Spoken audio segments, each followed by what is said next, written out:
Hey friends, I want to talk a little bit about something personal, shocker, and my tea kind of sparked it tonight. I get these little yogi teas, and they have little love notes on them. I don't know if they're really called love notes. That's what they are to me. I'm not gonna finish what I was gonna say. In the beginning is you, in the middle is you, and in the end is you. And tonight it really kind of floored me because it's been a really weekend of that, just letting all that be my truth and finding stability and freedom and even comfort in that, which is not my favorite. Mostly because I like people. And I feel like I spent a lot of time in a space where that wasn't happening. So, and I'm not trying to talk bad about my ex-to-be husband, my unmarried partner. It's just, he wasn't like that with me at all. So, it's been a lot. In my mind, it's kind of oh, well, now I can have people. But then it's oh, psych, pandemic. Or, other things. But the tea thing, I want to talk about the tea for a minute. And I've been having this tea every night for about, God, I stopped counting. It's about, I guess, the first week of July. I had to go to the emergency room because I was nearly hemorrhaging, and I've actually hemorrhaged, so I know what that looks like. So don't try to call me on my shit. I have real life hemorrhaged, so I know what almost real life hemorrhage looks like. So yucky.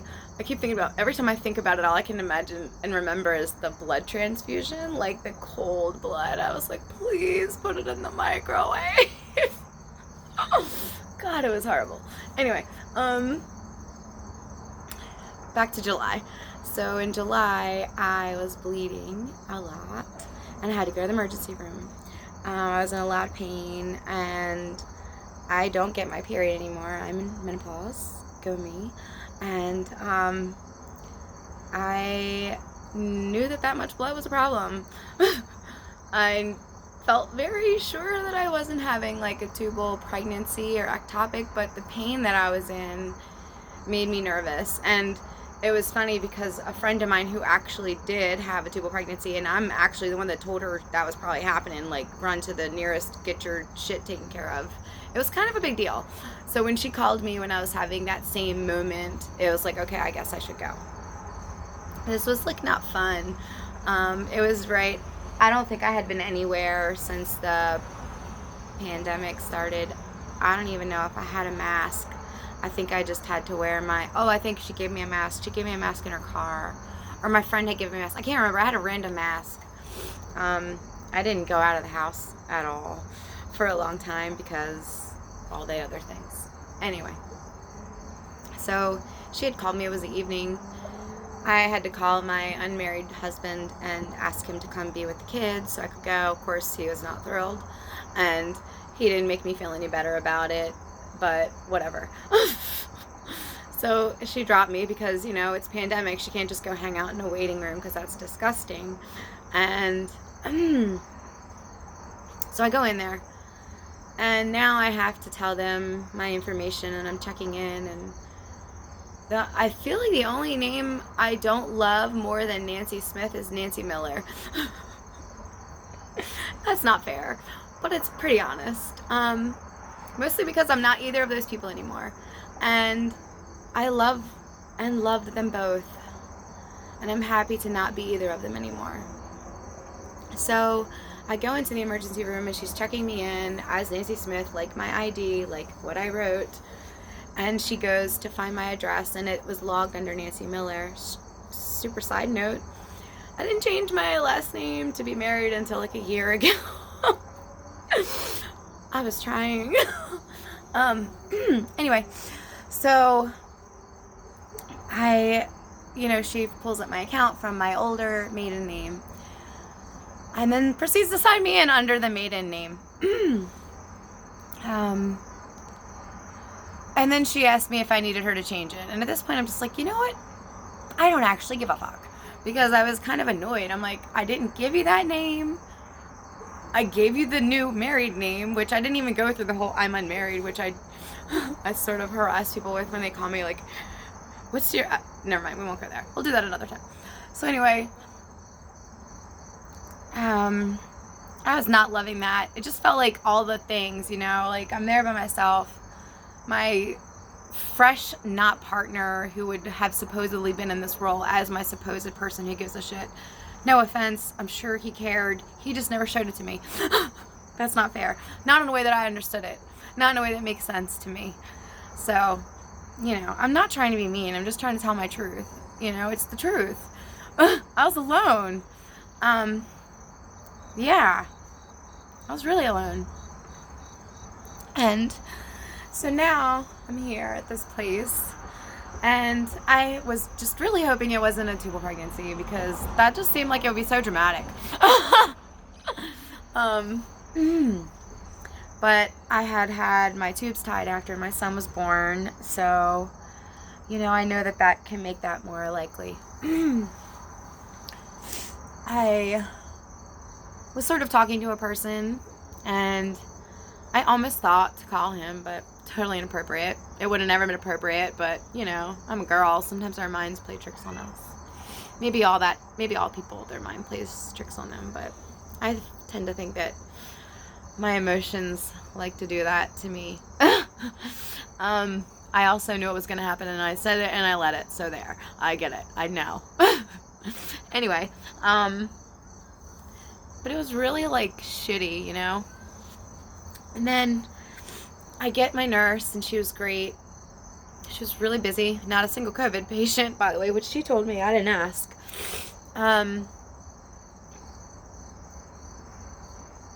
And then the man walks in the room, and he's probably in his 30s, which is fine, except I don't like taking orders from younger men who don't know what the fuck they're talking about, even if they have a doctor before their name. So I could tell right away he was just doing the things to not actually hear me. But I was trying to be, not bring that forward, because I know about my attraction. I know about, my energy and vibration and what I can pull and not pull out of people. I also know I never get sick. I never go to the doctor, minus the time that I probably had COVID back in November. Well, we won't talk about that here. Anyway, this isn't supposed to be funny. But, it is funny, because it's my life. My life is funny and sad. And amazing and beautiful. And real. And so now I'm listening to this doctor tell me how, well, I don't think you should be in menopause. I'm like, well, thanks, sir. I was really not doing the middle fingers, but I wanted to. He leaves the room, tells me we'll do the pregnancy test, and then do an exam, just because, the motions, I get that. And next thing you know, my nurse comes back, and she's talking. She's so busy. And she's wearing a mask, and her accent was a little thick, but it was more the rushing and the masking that was muffling her voice. And then I realized she was about to give me an IV, and I'm like, wait, pause. I just got here. I'm getting a pregnancy test and a pelvic exam.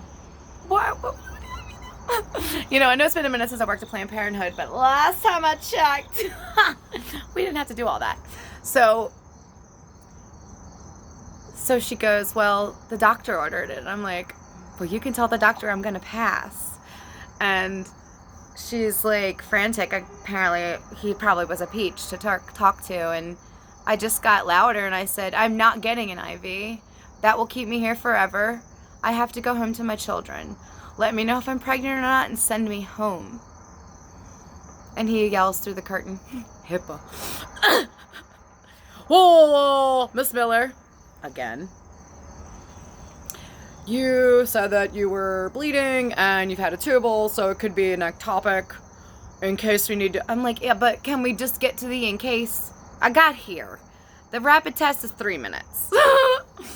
The IV could pause. And again, I know the nurse was like busy, so I guess in his mind, as he sits there and diddles his dick, whew, and she's running like a chicken with her head cut off, he's just giving her all her things to do.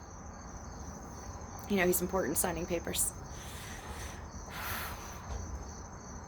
I declined the IV, and he made it very clear in his physical handling of me that he did not approve of me going against his man wishes. Also, I won't not say that, you know, I do know that when I'm feeling a mood, maybe I can't hear as well, like, intuitively. But I know what I can feel from a person, you know, especially when they're in my vagina. So there. Like, and at that point, like, I had joked with the nurse. She threw my blood away. She had to draw my blood, which she didn't really even have to do that. But I wasn't worried about the fucking blood draw. I'm just, an IV, that'll keep me there forever, you know? And I knew that. I've worked in hospitals before. You know, I've worked in the medical field before for like a decade. So, thanks, but no thanks. She comes back and draws my blood, you know, we laugh about the doctor and the things. And then she threw my blood away. She threw my blood away because I was helping her. And you know how it is, like, when you're so used to doing something by yourself, sometimes it throws you off when somebody helps you. And she was going through the motions, and instead of dropping the needle in the sharps, she totally dropped my vials of blood, and we both were like, and I told her right away, I was like, you can draw it again, I don't care. And she, I guess, really thought that my beef about the IV was the needle, and I told her, fuck the needle, my time, you know, my children. So anyway, finally she called a guy to try to unlock the sharps. I just insisted to draw the blood again. Minutes go by, finally she draws the blood again. We joked, and I was totally not even mad about the douchey doctor anymore. So when he came back, I really tried to talk. Like, I told him that I've had fibroids in the past, and, you know, that this could be from that, but because, you know, I don't know, I'm not in there, and it's painful. So, the pregnancy test was negative, whoop whoop, and, he does his exam, and he then goes on, after, mind you, he first tells me I'm too young, with this displeased, like, dissatisfied whole, like, face about my menopausal being, and then he goes, well, you know, lots of women just get a hysterectomy about this. I'm like, so a minute ago I can't be in menopause, and now you're just gonna yank my junk, right? I was like, can we talk about, like, what foods I could eat to, like, either heal or not add to this, or herbs or other things? Are there any things that you could think of that way? No. People just get hysterectomies. Thanks. I didn't leave with a hysterectomy that day. Not that, I guess I know you know that I can't do that right away, but, you know, I guess I'm just being a dick. I get back to the room, and I'm laughing now at this, because I'm like, really, guy? And I messaged my unpartner, the man, my co-parent. I need a better name. I'm not there yet. My soon-to-be ex-husband. I called him, and I said, I'm not taking a bus home. You can either come get me, or I'm going to sit and wait until somebody else does. I guess at this point, he started feeling less mean. He even messaged me when he was close, which in our whole marriage, he never did that. It was funny in my head. I'm like, wow, fucking figures, right? And he was kind of nice, like picking me up. And even for a minute, I was like, dang, I sure could use, like, some arms. But never in 10 years did we fall asleep hugging, and me in his arms. So as much as I wanted that, I knew that wasn't what it would be, you know. And I came home, and I was thankful to be home with my kids. Thankful I wasn't having an ectopic pregnancy. And so I just cried probably all night. And I felt really like hurt and really alone. And of course I had a couple girlfriends that I checked in with, and it was really nice. And of course Rebecca, who dropped me, you know, it was really good that they're there, but I feel like it had been so long since a person like really cared about me and really hugged me and put the parts back together, you know. And since about May, I've been like really dying for that. I drove to the park one day. I was gonna ask a man to hug me because there was like 3 of them, and I knew one of them would just go for it. But you know what? I parked right behind Rebecca that day too. And we talked, but she couldn't hug me because it would risk her family members and mine.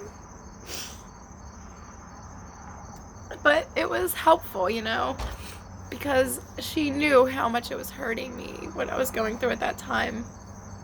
It was another whole crazy story. My mom's ashes were mislabeled. We figured it out, but for a minute I wasn't even sure whose ashes I had, and I wanted to release them for Mother's Day. I didn't get to do it for Mother's Day, and I had just decided that day in May that it just had to be that day, you know. I go to the park, I find Rebecca, I don't hug anyone. We go to the water, and I let my mom go, and she walks me back to the car, and I come here, and I even said, you know, I just really needed a hug. And he goes, I'm sorry, I'm just not affectionate. So I knew on that night, every time I think that, you know, that this seemed rushed to everyone else, which is none of their fucking business, that replays in my head, his tone of voice, me standing there like falling apart still. He's like, I'm really sorry you had to go through that.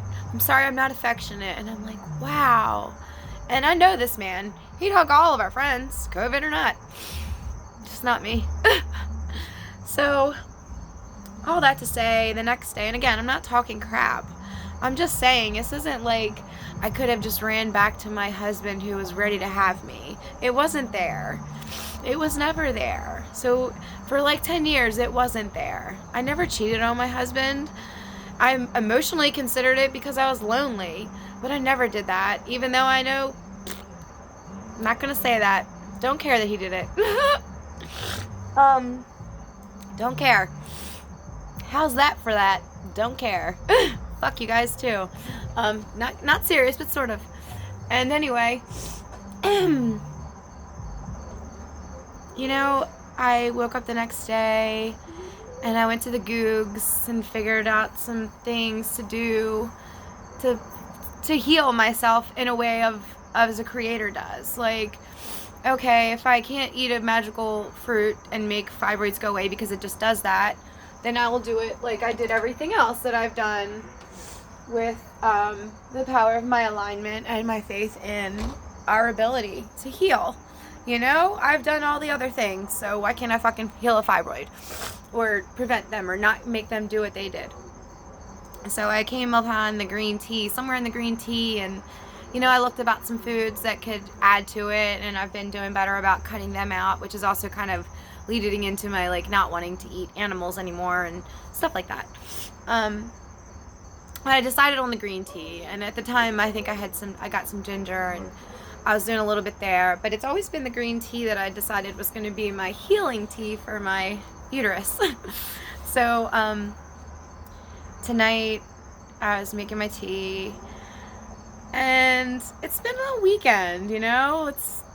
I mean, last week was a week, and it's been a weekend. So today it was kind of like, you know, it's the time of the day where, man, it'd be really cool to like have a person that I liked to be with and I could spend some time with as a grown woman.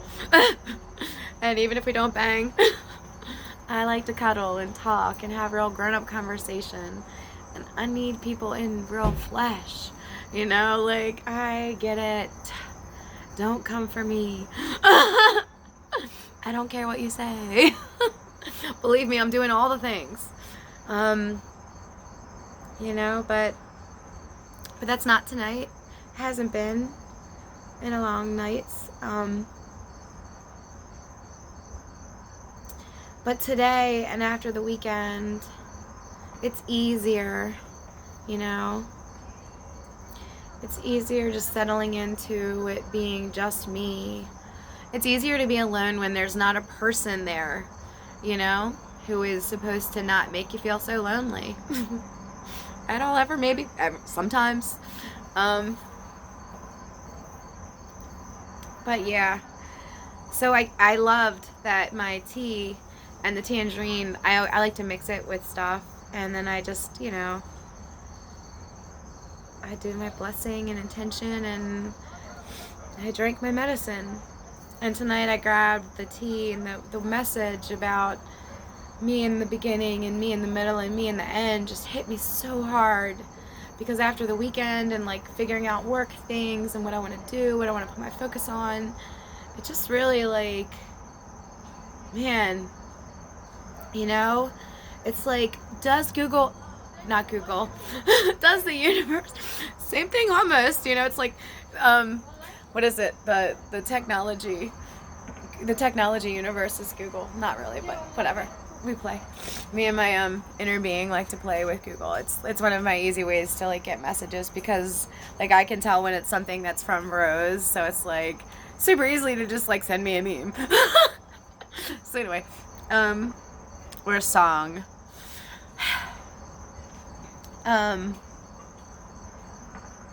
or Matt Kahn, or Abraham.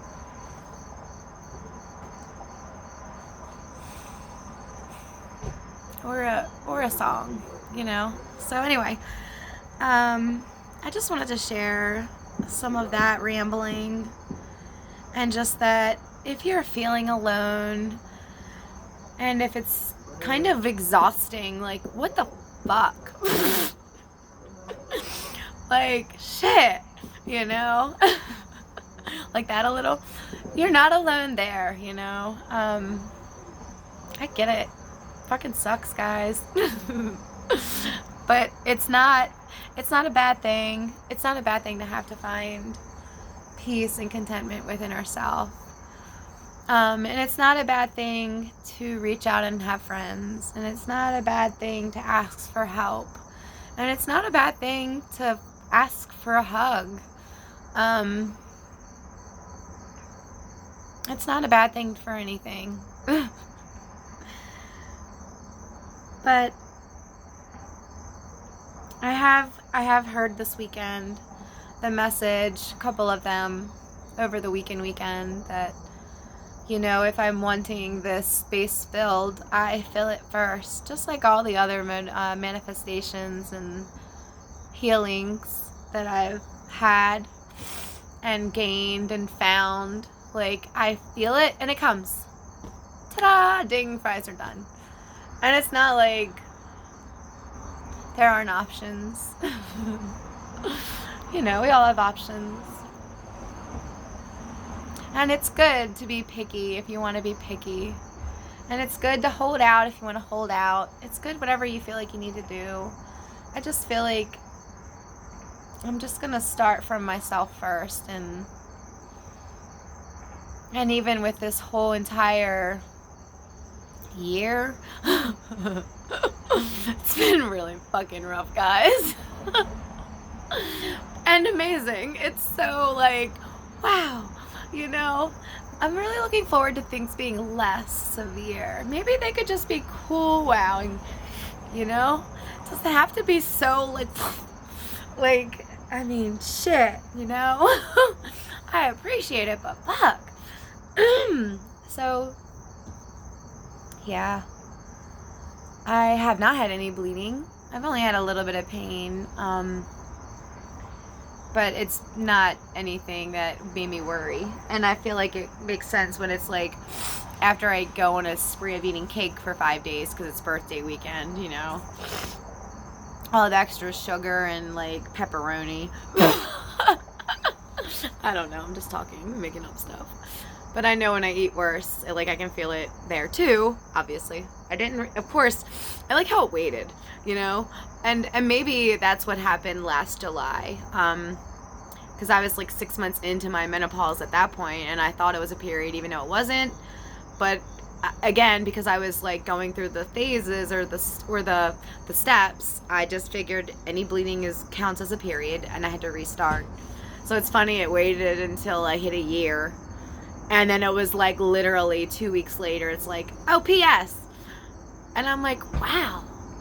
So I'm thankful that it waited, because I'd have still been thinking that I was not there, and that would have not been my favorite, because I like to be here. That's a good place to be. Yes, I'm gonna let you guys go, and I will see you soon. I have some fun shit to share this week, and I'm looking forward to it. I hope you all have a good night. Bye.